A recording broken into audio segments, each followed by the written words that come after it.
Não. Porque você não tem ideia. Ah, mas se ele soubesse o quanto eu trabalho, eu virei à noite aqui fazendo os meus textos. A gente tá falando, irmão. A gente tá falando de trabalho que fica grudado na pele, que fica enrugado no rosto, que tira ano de vida, que tira a saúde, que tira o tempo do lado dos filhos. A gente está falando de trabalho que machuca, que é o trabalho que você não vê. E aí, gente, aqui quem fala é Vitor Giovanni. Heloísa Freitas. Isadora Bezerra. Bom, no episódio de hoje do Edificast, a gente tem por título Afasta da Seleção por Mérito. Por que a meritocracia ela é irreal? Vocês viram, logo no início, aliás, vocês ouviram um áudiozinho de várias realidades brasileiras.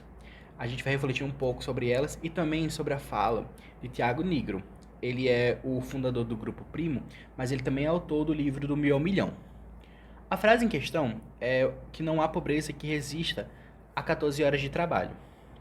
Né? A gente tem que refletir por que a meritocracia, né, ela tem esse aspecto de vidas perfeitas existirem e também a ideia de que é possível alcançar qualquer coisa com apenas vontade. E essa ideia é bastante promovida. Só que o quão perigoso é perpetuar essa ideia na mente do povo brasileiro. Se, de acordo com estudos da Organização para a Cooperação e Desenvolvimento Econômico, a OCDE, uma família pobre trabalha em média por 9 gerações para alcançar uma renda média no Brasil. Então, cadê essa riqueza prometida por Tiago e por todos que compartilham do seu ideal? É uma coisa que a gente precisa refletir e uma coisa que a gente vai refletir no episódio de hoje.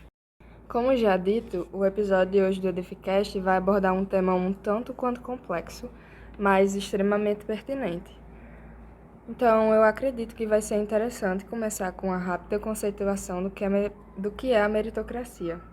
A meritocracia é um termo citado primeiramente por Michael Young em seu livro The Rise of the Meritocracy, que busca entender o princípio da seleção por família, além do princípio da seleção por mérito, para logo depois conceituar a meritocracia como um sistema que está em oposição àquele dos privilégios aristocráticos. Então, ele é um modelo social em que suas conquistas dependem unicamente do seu trabalho duro, tal qual aquele sistema defendido por Tiago. Então, como o Vitor falou sobre o repost do Thiago Nigro e a frase dele sobre as 14 horas de trabalho, é bom citar sobre um apresentador que respondeu essa frase em rede nacional. Essas 14 horas de trabalho não são numa cadeira no ar-condicionado ou no conforto de um escritório. É aquele trabalho que fica grudado na pele, que tira anos ao lado dos filhos e ao lado da família, que além de tudo gera doenças incuráveis. Inclusive, Isadora, é uma coisa até que acontece muito na nossa família, né? Eu lembro que você falou um pouco do seu avô, eu tenho a história do meu pai também, e aí conta um pouco do seu avô, que aí depois eu conto do meu pai também, a gente vai falando aqui. Então, meu avô, ele teve uma infância já difícil, porque as condições financeiras da família dele já não eram boas. Então, ele já começou a trabalhar desde os 7 anos na casa dos pais. Pô, 7 anos? Sim. Vixe Maria. Ele ajudava meu bisavô nas plantações. Inclusive, ele ajudava também a minha bisavó em relação à água, porque antigamente tinha muito esse negócio de a gente pegar água em Cacimbó, é o nome? É por aí. Pois é, então desde os 7 anos ele já lidava assim com bastante peso na coluna, então foi um dos pontos que causou muita dificuldade já na vida adulta. E além disso, ele se casou muito novo e começou a ter filhos muito novo também. E não era só ele agora. Era ele mais 7. Mais a família. Mais 7? Pô, minha avó também teve 7 filhos. E aí era ele mais 7, e aí... Então, foi justamente no período da ditadura que ele começou a ter os filhos, aí o preço dos alimentos e de tudo começou a ficar bem mais caro aqui no Nordeste, principalmente. Aí já complicou bem mais, porque meu pai contou que várias vezes ele deixava de comer para dar para os filhos. E para minha avó também, né? Porque em vários períodos ela esteve grávida e ela precisava de uma alimentação melhor, né? Então ele abdicava de uma necessidade básica dele, que era a alimentação. Isso com certeza foi bastante difícil para uma pessoa que, em contraponto à frase de Tiago Nigro, trabalhava 14 horas por dia e nunca conseguiu a riqueza tanto almejada por todo mundo que trabalha durante 14 horas por dia. Então, é bem hipócrita uma pessoa que já nasceu em berços de ouro tentar colocar na mente de uma que vive abaixo do nível de pobreza que ela pode sim subir de nível a partir de 14 horas de trabalho no árduo. E aí, agora, falando um pouco também da minha história, né? A história do meu pai. O meu pai, desde sempre, ele foi uma criança pobre, né? Porque ele cresceu também aqui no Nordeste, mas mais no interior. E aí, ele foi uma criança pobre. E assim, meu pai, desde o início, ele sempre lutou muito pelo que ele queria. E hoje em dia, ele é topógrafo, né? E tipo assim, só que ainda assim eu vejo meu pai no sol e o quanto ele fala que o sol acaba com ele e que o sol é o grande vilão. Então, tanto é que ele fala pra mim hoje em dia, estude pra ser concursado, porque quando você trabalha no sol, aí você vê o que ele faz com você. Então, assim, o meu pai hoje ele trabalha longe da minha casa, longe, né? Ele trabalha fora, em outro estado, mas ainda assim é um trabalho que cansa muito. Eu já vi meu pai trabalhar de domingo a domingo sem folga, tudo isso para conseguir dar dinheiro a gente e também o que comer, né? Porque era muito complicado, né? Assim, é uma família de 4 pessoas, né? Então, toda hora ele estava trabalhando, toda hora ele estava no sol. Meu pai, se vocês verem, sinceramente, meu pai, ele tem várias marcas daquela que a gente fica quando tem camisa, ou até minha mesmo, que nem o do relógio que eu tenho.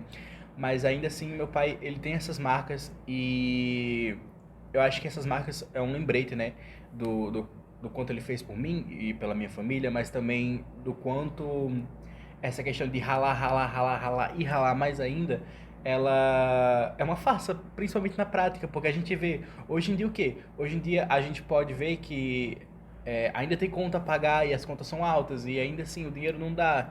Então, tipo assim, como eu disse anteriormente, cadê a riqueza? Entendeu? Meu pai trabalha aqui só, o avô de Isadora trabalhou aqui só, então cadê a riqueza que foi prometida? Se a gente trabalhasse mais e mais e mais e mais e mais. Eu não vejo essa riqueza. Isadora, você viu essa riqueza na sua família? Pela parte do meu avô, não. E, tipo, é bem chocante e dá meio que um peso na consciência lembrar que como o Vitor falou, todas as marcas que nossos avós, nossos pais têm são meio que por nossa causa, porque eles trabalham para manter não somente eles, mas também a nós. E realmente é muito difícil ver esse tipo de frase sendo cada vez mais propagada na internet, quando você tem exemplos reais de que isso nunca vai acontecer. Quando temos um exemplo tão próximo de nós como o avô de Isadora, fica fácil perceber uma coisa, que os fatores estruturais e sociais, eles importam nessa prática e teoria. Até porque muitos de nós, assim, nós temos contato com pessoas que trabalharam a vida toda, os nossos avós, os nossos pais, e a gente sabe que, apesar de tanto esforço, não tem esse rendimento que é propagado nessa meritocracia, porque muitas vezes esse trabalho é só para sobreviver, para sustentar as pessoas. Então, falta aquele dinheiro no final do mês para fazer uma outra coisa e poder desopilar um pouquinho. Exatamente.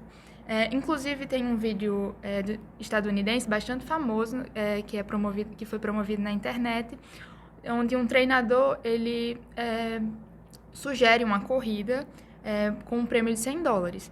A princípio, quem vence é o melhor, certo? Porém, ele aparece com uma reviravolta, que é a seguinte: as pessoas que se encaixassem na condição que ele dissesse davam um passo à frente. Então, tínhamos tipo assim: quem tem pais juntos, um passo à frente. Se sua casa é perto da escola, dê um passo à frente. Depois disso, ele diz: agora corram por esses $100. Uhum. E aí é que entendemos. Ele está mostrando, na prática, a meritocracia e ainda mostra como os fatores sociais e estruturais da sociedade influenciam nessa corrida. Porque se você tem condições melhores, se você tem uma estabilidade de vida melhor, Desde o berço, desde o berço, fica muito mais fácil você vencer em diversas áreas da vida. Inclusive, é uma coisa até que eu queria comentar, porque se eu tivesse essa corrida, eu já tava muito atrás, viu?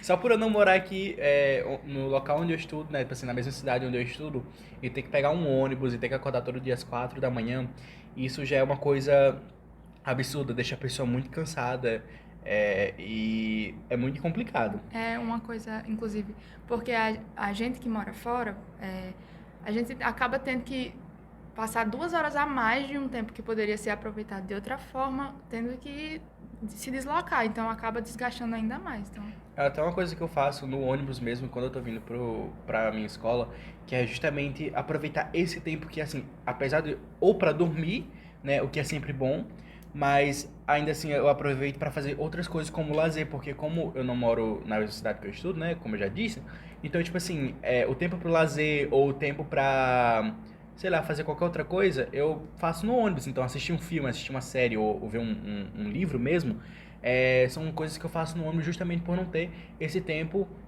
como as pessoas que moram na mesma cidade que estudam têm, né? Então, tipo assim, uma coisa que a gente percebe, até com esse exemplo que a Heloísa deu, né, é que as oportunidades de quem ficou no final da corrida não são a mesma de quem já estava uns 3, 4 passos à frente, né? Então, tipo assim, aplicando isso a um outro exemplo, até que eu me recordei agora, a gente tem os Nepo Baby, né, que é os filhos de nepotismo. Então, tipo assim, eu acredito, na verdade, que um dos exemplos mais pertinentes que a gente tem hoje em dia é o Zé Felipe, né, que é o filho daquele cantor Leonardo. O Zé Felipe, ele não completou o ensino fundamental, né, ele parou aos 14 anos de idade. Nisso, apesar de ter largado a escola, ele também tem um patrimônio, tipo assim, pô, 110 milhões de reais, isso. A Forbes que fez esse estudo e ela mostrou que ele tem um patrimônio de 110 milhões de reais e ele e a namorada dele, né, aliás, a esposa dele, a Virgínia, eles têm o quê? Juntos 400 milhões. Então, assim, o Zé Felipe, ele tá muito passos à frente de qualquer pessoa vindo de uma periferia ou até mesmo de alguém de uma classe média. Então, tipo assim, a perpetuação da ideia da meritocracia vai estimulando nas pessoas a sensação de vencedores e perdedores. É uma bravata ideológica para justificar as injustiças e opressões de uma sociedade absurda, né? Então, aquele discurso, né, aquele famoso discurso, né, estuda enquanto eles dormem, trabalha enquanto eles se divertem, luta enquanto eles descansam e depois vivem o que eles sempre sonharam, né? É um discurso que nada mais, nada menos do que para propagar ainda mais essa ideia de vencer na vida e de chegar lá, né?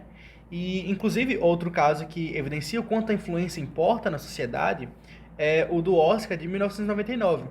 A Fernanda Montenegro, né, foi indicada ao Oscar de melhor atriz pela performance de Central no Brasil, mas ela perdeu a estatueta para Gwyneth Paltrow, protagonista de Shakespeare Apaixonado.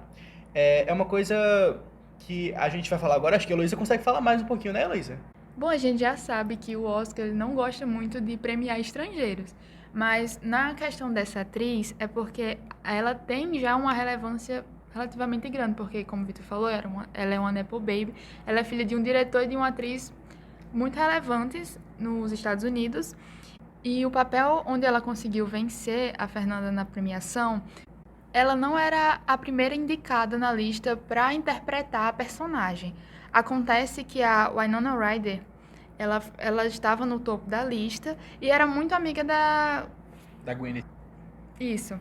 Elas eram muito amigas e acontece que a Gwyneth, ela se interessou bastante pelo papel e com a influência que ela tinha, acabou fazendo algumas ligações e conseguiu o papel, consequentemente, conseguiu o Oscar. Eu ia até comentar que eu ia falar, eu lembro desse negócio de 1999, tá? Eu era bem nascido.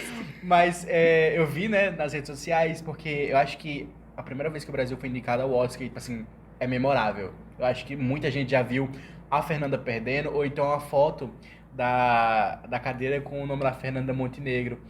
E isso E dá a gente dor. já viu a foto dela colocando o Oscar como peso de porta, né? Sim, ela ganhou o A Oscar. Gwyneth, quando ela ganhou, ela usou o Oscar como peso de porta. Gente, isso dá uma dor no coração do brasileiro, mas vamos confiar, né, que agora a Fernanda Torres vai ganhar o Oscar, viu? E tem um outro caso até que você falou da Winona, eu até lembrei, não tem um caso que ela roubou alguma coisa? Eu lembro dessa- Porque ela era... Como é? Cleptomaníaca. Cleptomaníaca. Ela era saiu cleptomaníaca. Saiu de Hollywood por causa disso. Ela saiu de Hollywood por conta disso, né? De que ela roubou. Inclusive, isso é uma cena das branquelas, tá? Porque tem uma cena que as branquelas, no dublado, elas falam, tipo assim, que a mina deu uma de Winona, tá ligado? E roubou alguma coisa. E, novamente, né?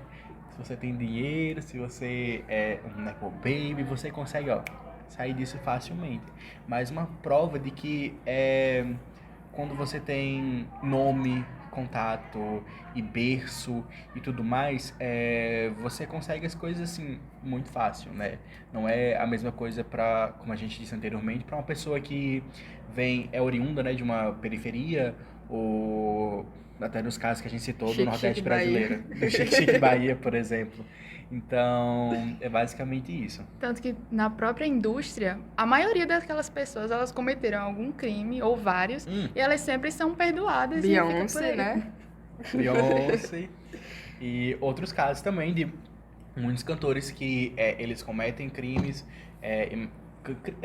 cantores, atores, tudo que tem, né, nesse mundo de Hollywood, mas aquele negócio, né, é o nome, é o berço, é o dinheiro e tudo isso acaba, né, facilitando a vida para eles muito mais.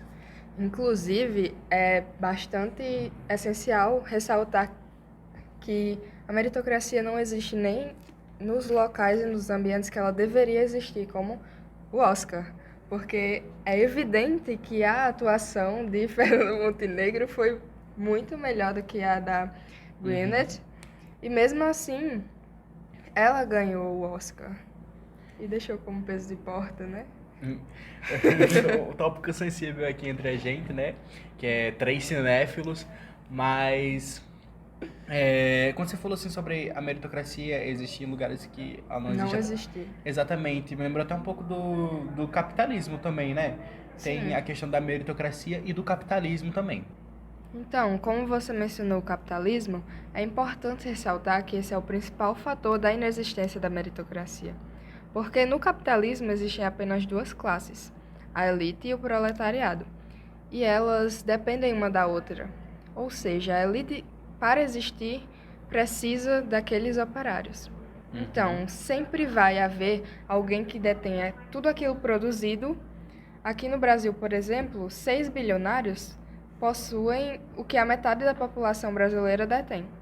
Logo, aquela elite detentora dos meios de produção já vem de um berço super diferente daquele dos operários, porque enquanto uma pessoa precisa trabalhar durante 7 dias na semana, existem aqueles herdeiros que não precisam trabalhar.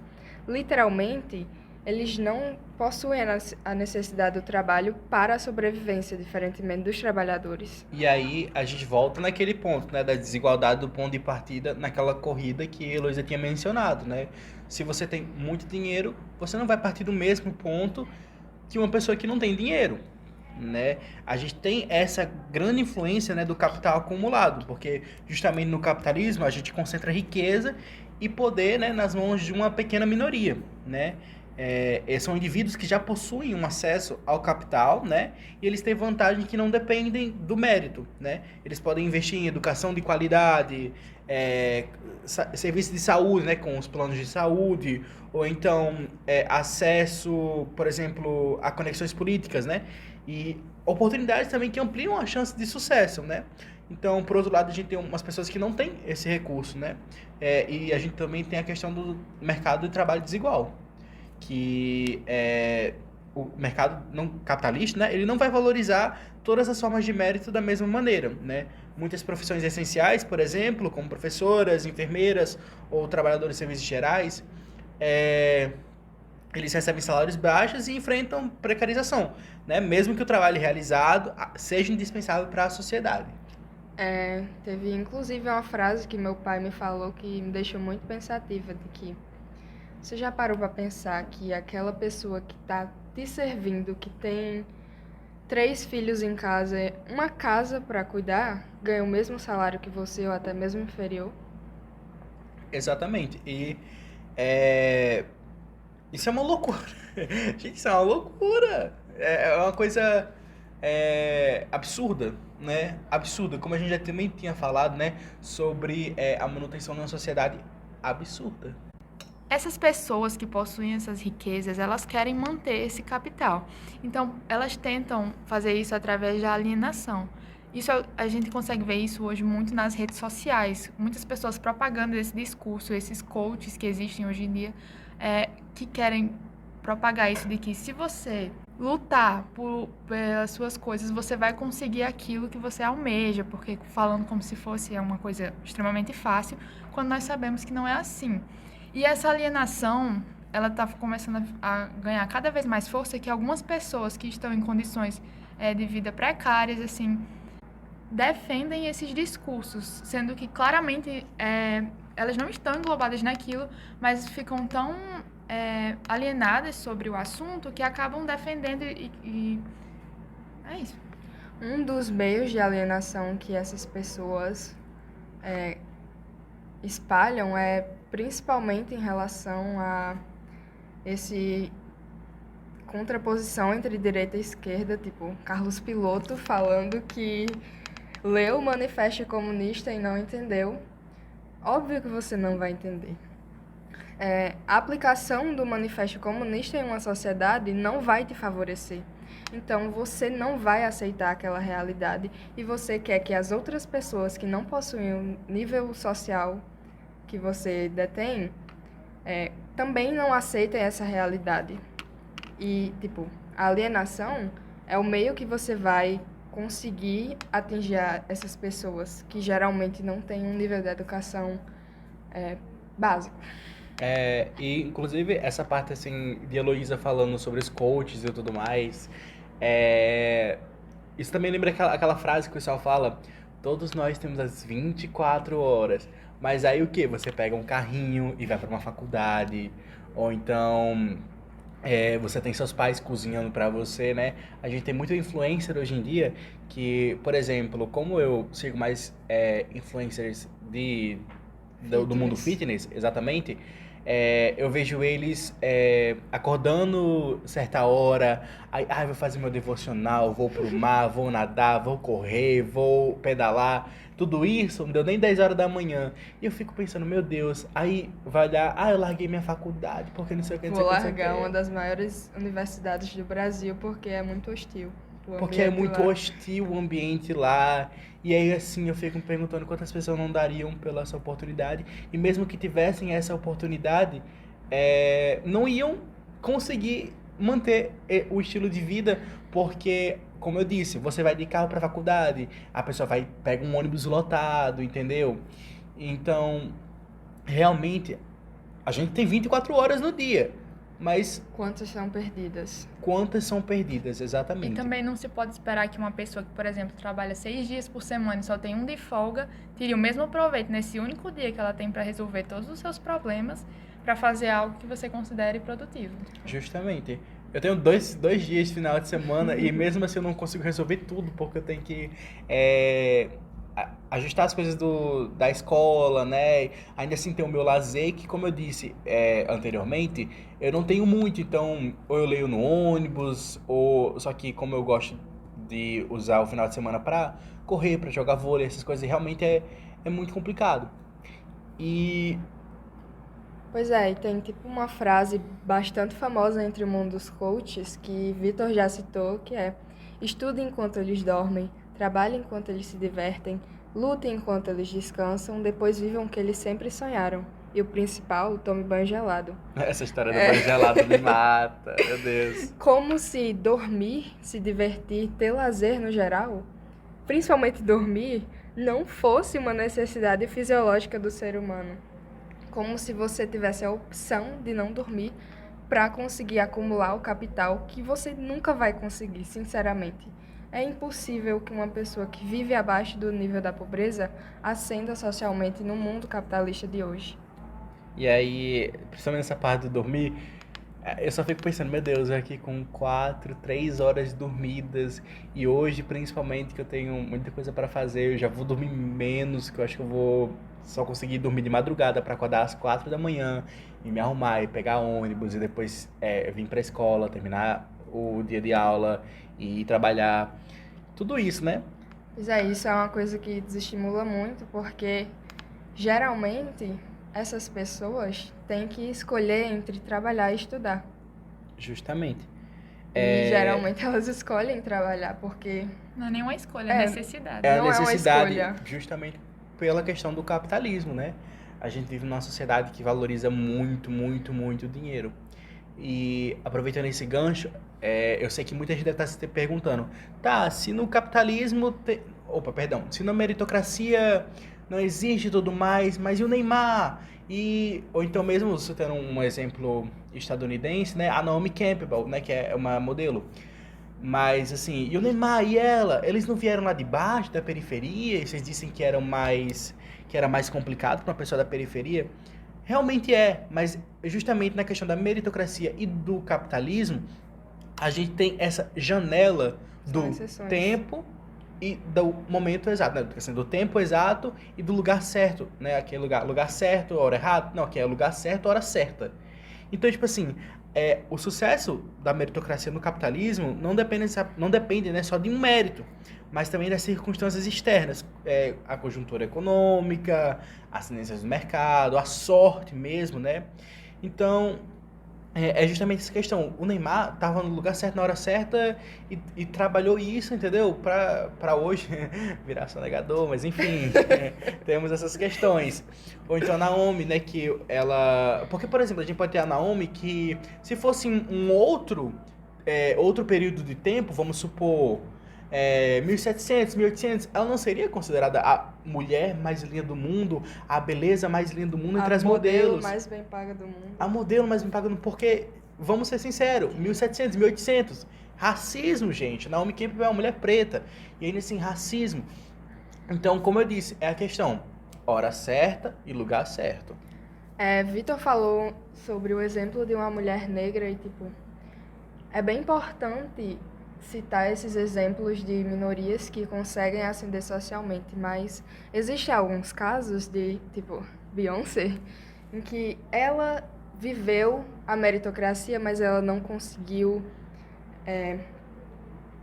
espelhar essa meritocracia, porque existe um caso famosíssimo dela, de que a marca dela explorou por diversos anos mulheres, porque ela tinha essa política de que só mulheres trabalhavam nas empresas dela.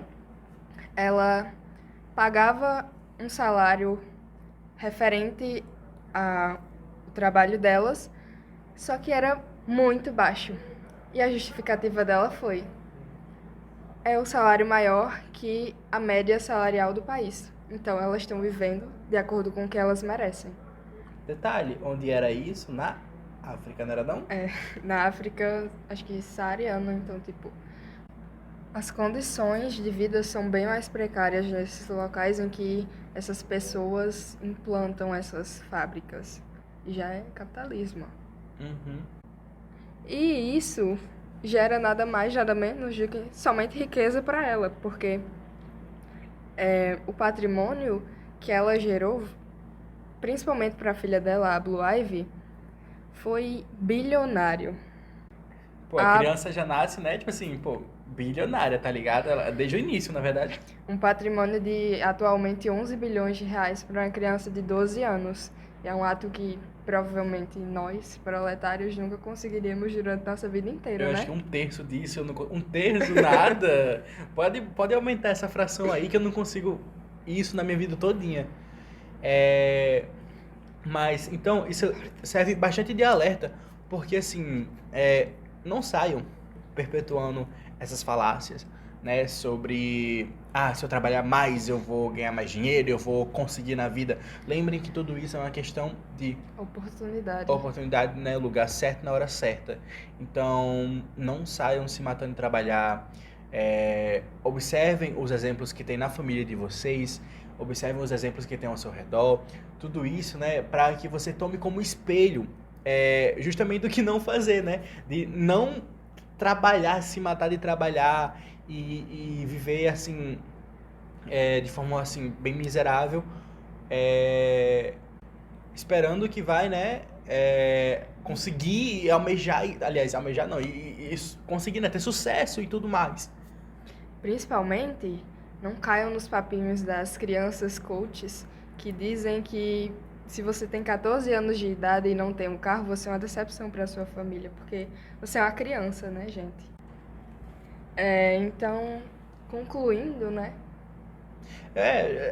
Acho que assim, para concluir como a gente disse anteriormente, né, não caia nessas falácias de crianças coach, de que você vai 14 horas de trabalho, vai conseguir render alguma coisa na sua vida. Vai conseguir, doença.